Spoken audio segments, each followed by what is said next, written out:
Hey guys, welcome back to our channel. இன்றைக்கி நம்ம சமையலில் ஒரு இன்ட்ரெஸ்டிங்கான ஒரு ரெசிபி தான் பார்க்க போகிறோம். காணாங்கத்தை மீன் குழம்பு வச்சுட்டு அந்த மீனை வறுத்துட்டு இன்றைக்கி லஞ்ச் முடிக்க போகிறோம். ஃப்ரெண்ட்ஸ், இது ரொம்ப டேஸ்ட்டாக இருக்கும். அதே மாதிரி கிராமத்து சுவையில் நான் செஞ்சுருக்கேன். மசாலா அரைச்சி வதக்கி அதை அரைச்சி அதுக்கப்புறமா ஊற்றிருக்கேன் ஃப்ரெண்ட்ஸ். அதுக்கப்புறமா போன வீடியோவில் ப்ளவுஸ் கட்டிங் வீடியோ போட்டிருந்தேன்.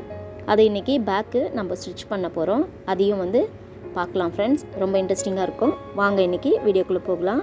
பாருங்கள், நான் இந்த மாதிரி க்ளீன் பண்ணி வச்சுருந்தேன் காணாங்கத்தை மீன் எடுத்துக்கிட்டேன். இதில் ஒரே ஒரு மீன் சங்கரா மீன் கலந்து வந்துடுச்சு.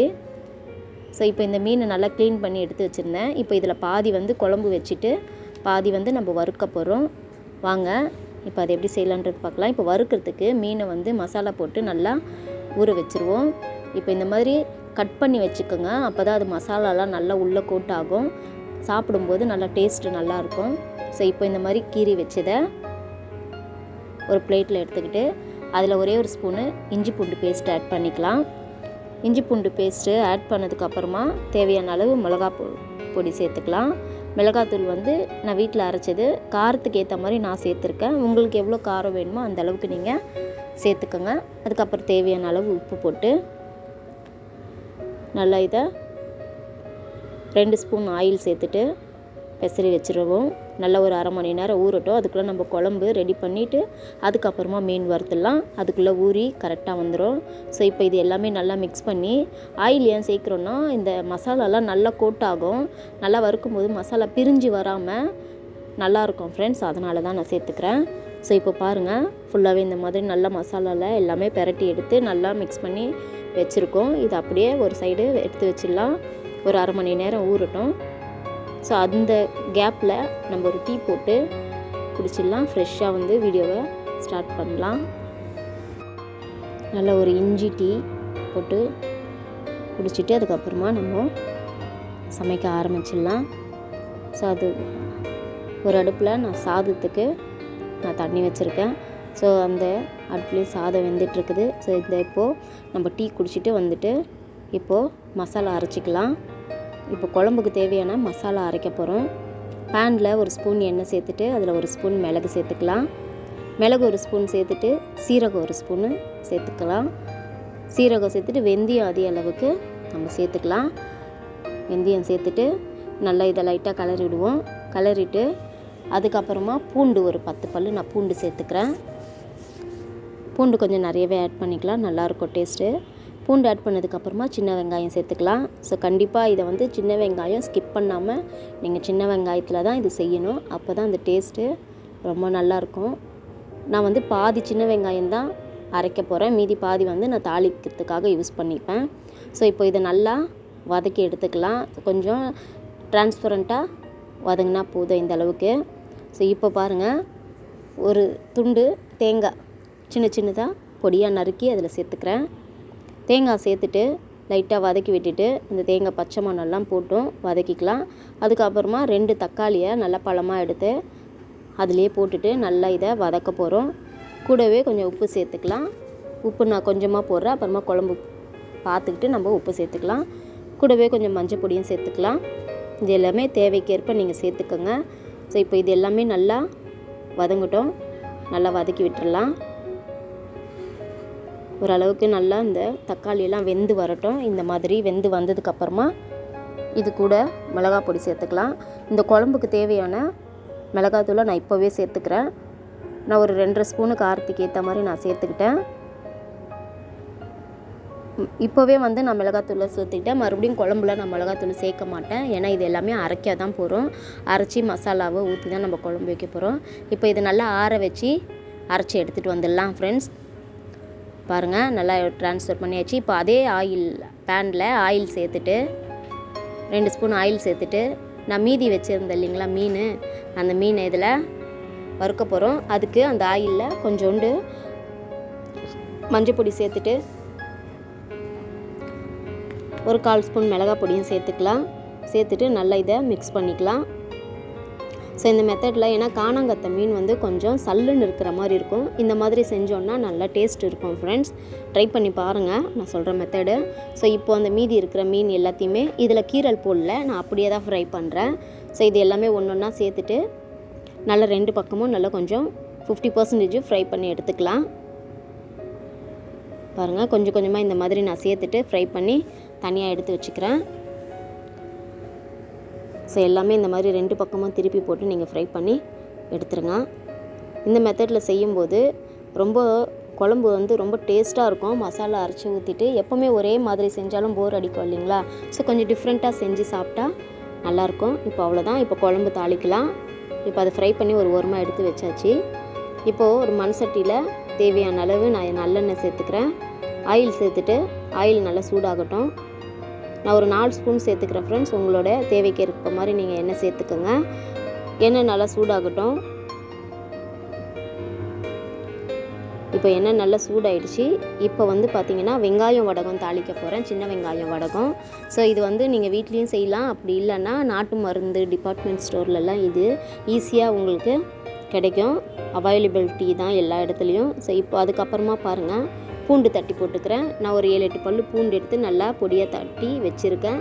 அது கூடவே மீதி இருக்கிற சின்ன வெங்காயமும் கருவேப்பிலையும் போட்டுட்டு நல்லா வதக்கிக்கலாம். ஸோ இது நல்லா வதங்கி வரட்டும். அது வரைக்கும் நல்லா வதக்கிக்குங்க. இது நல்லா வதங்கினதுக்கப்புறம் பாருங்கள், இந்த மாதிரி நல்லா வதங்கி வரணும். கொஞ்சம் ப்ரௌனாக வரணும். அதுக்கப்புறமா இது கூடவே பார்த்திங்கன்னா நம்ம அரைச்சி வச்சோம் இல்லைங்களா, மசாலா வறுத்து அரைச்சோம் இல்லைங்களா, வெங்காயம், தக்காளி, பூண்டு, மிளகு, சீரகம் இது எல்லாமே அரைச்சி இதுலேயே ஊற்றிடலாம். தேங்காய் உட்பட அரைச்சிருக்கோம். ஸோ இப்போ இதை அரைச்சி ஊற்றிட்டு தேவையான அளவு ஜாரில் தண்ணி ஊற்றிட்டு நம்ம சேர்த்துக்கலாம். தண்ணி ஊற்றிட்டு உப்பு லைட்டாக நீங்கள் சேர்க்குறதா இருந்தால் சேர்த்துக்கோங்க. இது கூடவே பாருங்கள், நல்லா கொதித்து வரும்போது ஒரு துண்டு மாங்காவை, நான் பாதி மாங்காய் இருக்கும் ஒரு துண்டு, அந்த ஒரு துண்டு அப்படியே சின்ன சின்னதாக நறுக்கி நான் அதில் ஆட் பண்ணிட்டேன். குழம்பு ரொம்ப டேஸ்ட்டாக இருக்கும் மாங்காய் போட்டு செய்யும்போது மீன் குழம்புல. இப்போது புளி கரைச்சி ஊற்றிக்கிறேன். நல்ல ஒரு எலுமிச்சம்பழம் சைஸு நான் புளி ஊற வச்சுருந்தேன். அந்த புளியை நல்லா கரைச்சி இதில் ஊற்றிடலாம். ஊற்றிட்டு நல்லா மிக்ஸ் பண்ணி நல்லா கொதிக்க விடுவோம். இந்த புளியெல்லாம் பச்சை வாசனை போகணும். மாங்காயெல்லாம் கொஞ்சம் 50% வேகட்டும். நல்லா இப்போது வெந்து நம்மளுக்கு எண்ணெய் திரிஞ்சு வர அளவுக்கு நம்ம இதை கொதிக்க விடலாம். மாங்காயெல்லாம் இதிலே வெந்துடும். ஸோ இப்போது பாருங்கள், மாங்காய் வெந்ததுக்கப்புறமா நம்ம மீன் போட்டால் போதும். ஏன்னா மீன் ஆல்ரெடி நம்ம பொரிச்சு வச்சுருக்கிறதுனால மீன் வந்து சீக்கிரமாக ஒரு 2 நிமிஷத்தில் மீன் வெந்துடும். ஸோ இப்போ வந்து அந்த மீன் எல்லாத்தையுமே குழம்புல போட்டுட்டு சிம்மில் வச்சு ஒரு 2 நிமிஷம் கொதிக்க விடலாம். இப்போ கலராமல் அப்படியே அந்த மீனை வந்து உள்ளே அழுத்துன மாதிரி நீங்கள் விட்டுடுங்க, கலர வேண்டாம். ஸோ இப்போது பாருங்கள், மீன் எல்லாத்தையும் போட்டாச்சு. அவ்வளோதான் ஃப்ரெண்ட்ஸ். இப்போது நான் முன்னமே சொன்ன மாதிரி கொஞ்சம் லைட்டாக அழுத்தி மட்டும் விடுங்க, கலர விடாதீங்க. ஏன்னா மீன் உடஞ்சிரும். இப்போ வந்து நல்லா கொதிக்க வச்சு சர்வ் பண்ணால் சூப்பரான மீன் குழம்பு, அதுவும் வில்லேஜ் ஸ்டைல் மீன் குழம்பு, சுவையான மீன் குழம்பு, காணாங்கத்தை மீன் குழம்பு ரெடி ஆயிடுச்சு ஃப்ரெண்ட்ஸ். பாருங்கள், மாங்காய் நல்லா சூப்பராக வெந்திருக்கு. அதே நேரத்தில் மீனும் பாருங்கள் குழையாமல், நான் ஏற்கனவே ஃப்ரை பண்ணி நான் இதில் குழம்புல போட்டேன். ஆனாலும் உடையாமல் எப்படி எடுத்துருக்கேன் பாருங்கள். பதமாக நம்ம பார்த்து செய்கிறதுல தான் இருக்குது எதுவாக இருந்தாலும். ஸோ பாருங்கள், சூப்பரான ஒரு மீன் குழம்பு ரெடி ஆயிடுச்சு. சாதத்தில் போட்டு பிசைஞ்சு சாப்பிடும்போது, அதுவும் இன்றைக்கி வச்சுட்டு நாளைக்கு சாப்பிடும்போது ரொம்பவே டேஸ்ட் அட்டகாசமாக இருக்கும் ஃப்ரெண்ட்ஸ். ஓகே ஃப்ரெண்ட்ஸ், அவ்வளோதான். இப்போ மீன் குழம்பு ரெடி ஆகிடுச்சு. அடுத்தது நம்ம ஊற வச்சுருந்தோம் இல்லைங்களா மீன் வறுவலுக்கு, அதை வந்து நம்ம இப்போது ஃப்ரை பண்ணி எடுத்துக்க போகிறோம். ஆஸ் யூஷுவல் எல்லாருமே ஃப்ரை பண்ண மாதிரி தான் நம்மளும் ஃப்ரை பண்ணி எடுத்துடலாம். இப்போது மீன் வறுத்து எடுத்துடலாம். இப்போது பேன் அடுப்பில் வச்சுட்டு, தோசைக்கல் அடுப்பில் வச்சுட்டு நல்லா எண்ணெயை ஊற்றிட்டு இந்த மசாலா எல்லாத்தையும் தடவி வச்சுருந்தோம் இல்லைங்களா மீன், இது எல்லாமே போட்டுட்டு 2 பக்கமும் நல்லா திருப்பி போட்டுட்டு நல்லா இப்போ மீன் நம்ம வறுத்து எடுத்துக்கலாம் ஃப்ரெண்ட்ஸ். அவ்வளோதான், மீன் வறுவல் சூப்பராக ரெடி ஆகிடுச்சு. இது ரெண்டுமே மீன் குழம்பும் வச்சாச்சு, மீனும் வறுக்க போகிறோம். வறுத்துட்டு சூப்பராக சாப்பிட்ற வேண்டியது தான். ஸோ இந்த காணாங்கத்தை மீன் இந்த மாதிரி செய்யும்போது ரொம்ப டேஸ்ட்டாக இருக்கும். கண்டிப்பாக நீங்கள் வீட்டில் ட்ரை பண்ணி பாருங்கள். அவ்வளோதான் ஃப்ரெண்ட்ஸ். இப்போ இது 2 பக்கமும் திருப்பி போட்டு நல்லா ஃப்ரை பண்ணி எடுத்தாச்சு. பாருங்கள் எந்த அளவுக்கு மீன் ஃப்ரை ஆகி மசாலாலாம் அந்த பிரியாமல், நம்ம எண்ணெய் ஊற்றி செஞ்சதுனால பிரியாது ஃப்ரெண்ட்ஸ். இப்போ நம்ம ப்ளவுஸ் கட் பண்ணி வச்சுருந்ததை இப்போ நம்ம தைக்க போகிறோம். அந்த நம்ம ட்ராயிங் பண்ணி வச்சுருந்தோம் இல்லைங்களா, நான் நெக்கு தான் நான் வந்து வரைஞ்சி கட் பண்ணி வச்சுருந்தேன். ஸோ இப்போ அந்த நெக்கு வந்து நான் முன்னாடியே கட் பண்ண மாட்டேன். அது மேலேயே நான் தையல் போட்டுட்டு அதுக்கப்புறமா அதை ஒரு 1/4 இன்ச்சுக்கு உள்ளடக்கி நான் கட் பண்ணிவிட்டு இந்த மாதிரி நாச் போட்டுப்பேன். அப்போ தான் வந்து அதை திருப்பி தைக்கும்போது நம்மளுக்கு அந்த ஷேப் வந்து ஷேப் வந்து கரெக்டாக நம்மளுக்கு கிடைக்கும். ஸோ இப்போது திருப்பி விட்டு அந்த லைனிங் மேலேயே நம்ம என்ன பண்ண போகிறோம், ஒரு தையல் போட்டுக்க போகிறோம்.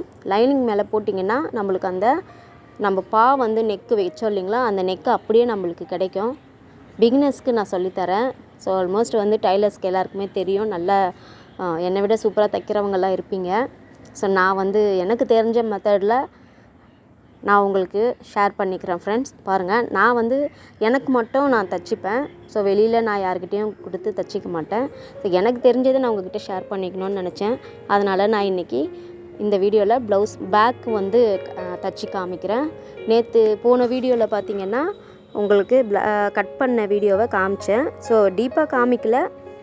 ஸோ இப்போ நான் வந்து பேக்கு தைச்சி காமிக்கிறேன். பேக் நெக்கு நான் வந்து நெக்கு தான் போட்டிருக்கேன். பாருங்கள், சூப்பராக இப்போது பேக்கு நெக்கு ரெடி ஆகிடுச்சு. அடுத்தது இப்போ சுற்றிலும் இதை தையல் போட்டுட்டு அந்த எக்ஸ்ட்ரா உள்ளதெல்லாம் நம்ம கட் பண்ணி எடுத்துகிட்டு கீழே வந்து மடித்து தைச்சிடலாம். நான் வந்து 1.5 இன்ச்சு விட்டுருந்தேன் இல்லைங்களா. ஸோ பிக்னஸாக இருந்தால் 2 இன்ச்சு சொல்லியிருந்தேன். எனக்கு வந்து 1.5 இன்ச்சு போதும். நான் 1.5 இன்ச்சுக்கு தான் வச்சேன். ஸோ இப்போது அந்த எக்ஸஸாக இருக்கிறது எல்லாமே கட் பண்ணிடலாம்.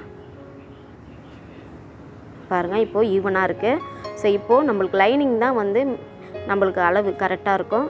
இப்போ நான் முன்னாடியே எந்த அளவு நான் மார்க் பண்ணி வச்சுருந்தேனோ அந்த அளவுக்கு நான் மடித்து வச்சு ஒரே தையலாக நம்ம அடிச்சிக்கலாம். இது நீங்கள் துணி பத்தலைன்னா நீங்கள் எக்ஸ்ட்ரா பிட்டு ஆட் பண்ணிக்கலாம்.